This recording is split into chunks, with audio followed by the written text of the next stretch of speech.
नमस्कार, मैं पंकज कुमार और आप देख रहे हैं मेरा YouTube चैनल गजब इंडिया, जहां पर आज हम बात करेंगे नगरीय पंचायतों के बारे में। पहले आप मेरा एक वीडियो देख ही चुके हैं जिसमें हमने पंचायत का जिक्र किया है।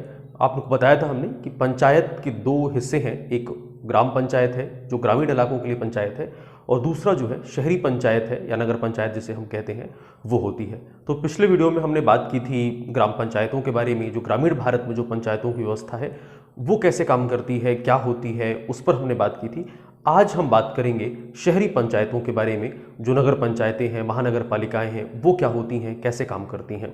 वैसे मैं आपकी जानकारी के लिए बता देता हूं कि भारतीय संविधान के 7वें शेड्यूल की सेकेंड लिस्ट में इस बात का जिक्र है कि स्टेट जो है के अंदर, राज्य के अंदर जो है पंचायतें होंगी, और बड़े शहरों में जो है नगर पंचायतें होंगी जिनको राज्य से कुछ शक्तियां मिलेंगी। दरअसल साल 1980 तक जो है किसी भी सरकार का जो उद्देश्य था वो शहरों का विकास खासतौर से नहीं था, सबका फोकस ग्रामीण इलाकों पे था, शहर फोकस में नहीं थे। साल 1985 में पहली बार अर्बन डेवलपमेंट मिनिस्ट्री बनाई गई, उसके अंदर काम करना शुरू हुआ, और साल 1992 में भारतीय संविधान में दो महत्वपूर्ण संशोधन हुए, एक 73वां संशोधन 73rd और एक 74th अमेंडमेंट हुए। जो 73वां संशोधन था वो भारत के ग्रामीण इलाकों के लिए था, वहां पर पंचायतों की व्यवस्था के लिए था, और जो 74वां संशोधन था वो अर्बन इलाकों के लिए था, जो शहरी इलाके हैं उनके लिए था, शहरों में पंचायतों की व्यवस्था की गई।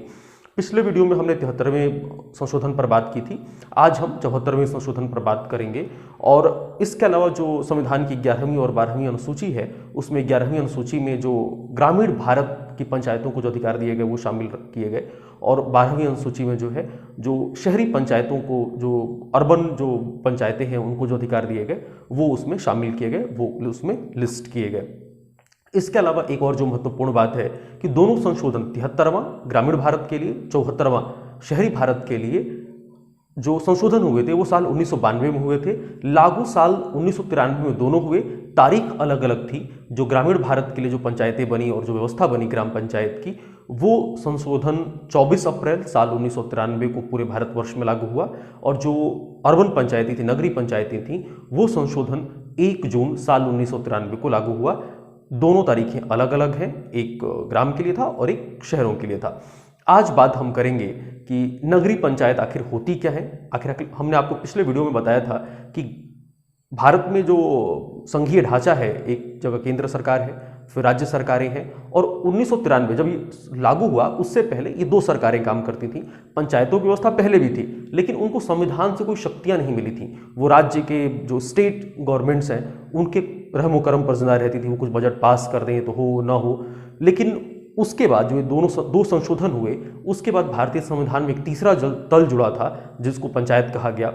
तो ग्रामीण इलाकों के लिए भी 3 होते थे, मतलब पंचायत के अंदर भी 3 स्तरीय ढांचा था। जैसे सबसे पहले जो ग्रामीण इलाकों के लिए था वो जिला पंचायतें थीं, फिर तालुका या क्षेत्र पंचायत थी, और फिर जो सबसे छोटी इकाई थी उसको हम ग्राम पंचायत कहते थे। और तीनों एक दूसरे पर आश्रित रहते थे, ग्राम से मिलके फिर क्षेत्र बनता था, क्षेत्र से मिलके जिला पंचायत बनती थी। लेकिन जो शहरों में व्यवस्था की गई, शहरों में जो पंचायत बनी, जो नगर पंचायत, नगर पालिका, महानगर पालिकाएं जो बनी, उसमें वो तीनों एक दूसरे पर आश्रित नहीं है, तीनों अलग तरह से स्वायत्त संस्थाएं होती हैं। और क्या होती हैं, कैसे होती हैं, और कौन सा इलाका नगर पंचायत में है, कौन सा इलाका नगर महापालिका में है, वो जो तीनों स्ट्रक्चर हैं उसके लिए क्या क्राइटेरिया है, उस पर आज हम बात करेंगे। हालांकि एक तय मानक तो नहीं है, लेकिन जो 3 स्ट्रक्चर हैं, सबसे पहला जो है नगर पंचायत, अमूमन ट्रांजिशनल एरियाज को उसमें काउंट किया जाता है। वो कस्बे जो शहर बन रहे हों, मतलब न पूरी तरह से शहर हो न पूरी तरह से कस्बे हों, जो बीच के आप मान सकते हैं, ट्रांजिशनल एरियाज उनको हम कहते हैं, उनको हम नगर पंचायत के अंदर रखते हैं। अमूमन उस इलाके की जनसंख्या 5 लाख तक के आसपास होती है। हालांकि अलग अलग स्टेट में अलग अलग सिस्टम है, आपको मैं मोटा मोटा बता देता हूँ, उसके बाद में कुछ स्टेट का आपको जिक्र कर दूंगा। दूसरा जो है नगर पालिकाएं हैं। नगर पालिकाओं में अमूमन 5 लाख से 10 लाख तक की आबादी होती है। ये आप इनको शहर मान सकते हैं, जो ठीक ठाक शहर है। जो तीसरी कड़ी है इसमें, जो सबसे बड़ी होती है, वो नगर महापालिकाएं होती हैं। ये वो शहर हो सकते हैं इसमें जिनकी आबादी 10 लाख से भी बहुत ज़्यादा है और पहले से ही डेवलप्ड है, तो वो उसमें महानगर पालिकाओं में आते हैं, नगर महापालिकाओं में आते हैं। हालांकि इसको लेके एक फिक्स पैमाना नहीं है कि आखिर कौन सा नगर पंचायत होगी, कौन सी नगर पालिका होगी और कौन सी नगर महापालिका होगी। संविधान के 74वें जो संशोधन है उसमें इसका जिक्र जरूर किया गया है। उसके लिए 4-5 ढांचे तैयार किए गए हैं कि कौन कौन से होंगे। जैसे जो पहला है वो है जनसंख्या, दूसरा जो है वो जनसंख्या घनत्व है, तीसरा जो है वो वहाँ पे उस शहर का जो रेवेन्यू सिस्टम है, जो वहाँ पे जो टैक्स आ रहा है, जो रेवेन्यू सिस्टम है वो डिपेंड करता है। इसके अलावा जो नॉन एग्रीकल्चरल सेक्टर्स है उसमें रोजगार के क्या अवसर हैं ये भी डिपेंड करता है। हालांकि इन सब पर जो है जो फैसला लेने का जो अधिकार है वो राज्यपाल के पास है, राज्यपाल ही उस पर फैसला कर सकता है। हालांकि पूरे देश में जो इन तीनों का वर्गीकरण किया गया है उसमें अलग अलग जनसंख्या के मानक तय किए गए हैं। मैं कुछ राज्यों के बारे में आपको बता देता हूँ कि किस राज्य ने कितनी जनसंख्या पर क्या चुना है। बिहार में 10 से 40 हज़ार की जनसंख्या पर नगर पंचायत है, 40 से 2 लाख पर नगर पालिका है, 2 लाख से ऊपर नगर महापालिका है। हरियाणा में 50 हज़ार पर नगर पंचायत है, 50 हज़ार से 3 लाख पर नगर पालिका है और 3 लाख से ऊपर पर नगर महापालिका है। राजस्थान में 25 हज़ार से 1 लाख तक की जनसंख्या पर नगर पंचायत है, हालांकि इसमें ग्रेड है 1, 2, 3। इसके बाद 1 लाख से 5 लाख पर नगर पालिका है, 5 लाख से ऊपर पर नगर महापालिका है।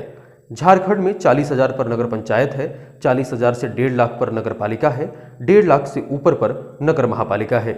तेलंगाना में 40 हज़ार पर नगर पंचायत है, 40 हज़ार से 3 लाख पर नगर पालिका है, 3 लाख से ऊपर नगर महापालिका है।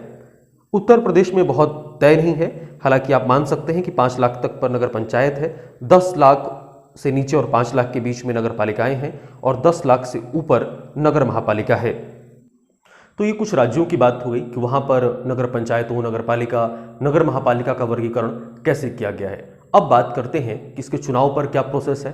तो दरअसल डायरेक्ट चुनाव होते हैं, जनता सीधे इसमें भाग लेती है और यहाँ पर भी महिलाओं को 33% आरक्षण है। आपको मैंने पहले वीडियो में बताया था कि पंचायतों में, चाहे वो ग्रामीण भारत की पंचायतें हों, चाहे वो शहरी भारत की पंचायतें हों, नगरीय पंचायतें हों, वहाँ पे 33% आरक्षण महिलाओं के लिए है।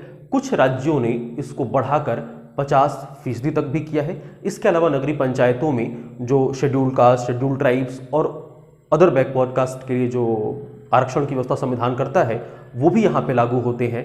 चाहे वो सबसे छोटी इकाई हो, चाहे वो नगर पंचायत का चुनाव हो, चाहे वो नगर पालिका का चुनाव हो, चाहे वो नगर महापालिका का चुनाव हो, महिलाओं को 33% आरक्षण और उसमें भी जो है शेड्यूल कास्ट, शेड्यूल ट्राइब्स और ओबीसी के लिए आरक्षण इसमें लागू होता है। इसका भी चुनाव भारत के लोकसभा और विधानसभा चुनाव की तरह ही 5 साल के अंतराल पर होता है।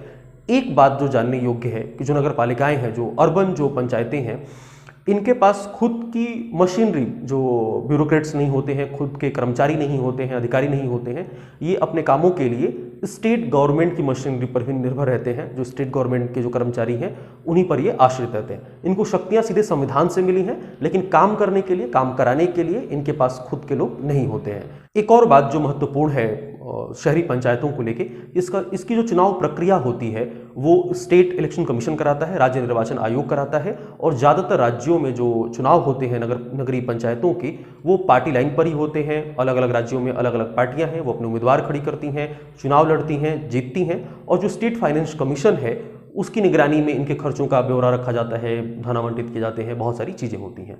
तो ये पूरी जानकारी थी नगरीय पंचायतों पर, जो शहरों में जो पंचायतें होती हैं उन पर ही जानकारी थी। आपको ये जानकारी कैसी लगी मुझे कमेंट बॉक्स में ज़रूर बताइए। कुछ अच्छा लगा तो भी लिखिए, कुछ बुरा लगा तो भी लिखिए। अगर आप इससे कुछ ज़्यादा जानते हैं तो नीचे कमेंट बॉक्स में लिखिए, ताकि जो भी लोग रिसर्च कर रहे हैं, पढ़ रहे हैं, लिख रहे हैं, वो पढ़ें, जानें, समझें। ये वीडियो अच्छा लगा दोस्तों के साथ शेयर करिए, अच्छा लगा लाइक करिए, शेयर करिए, मेरे नीचे कमेंट करिए, नया टॉपिक बताइए और मेरे चैनल को सब्सक्राइब करिए और नीचे बेल आइकन को जरूर दबाइए, ताकि जब भी मैं कोई नया वीडियो अपलोड करूं आपको नोटिफिकेशन मिले और उससे आप सबसे पहले देख पाएँ।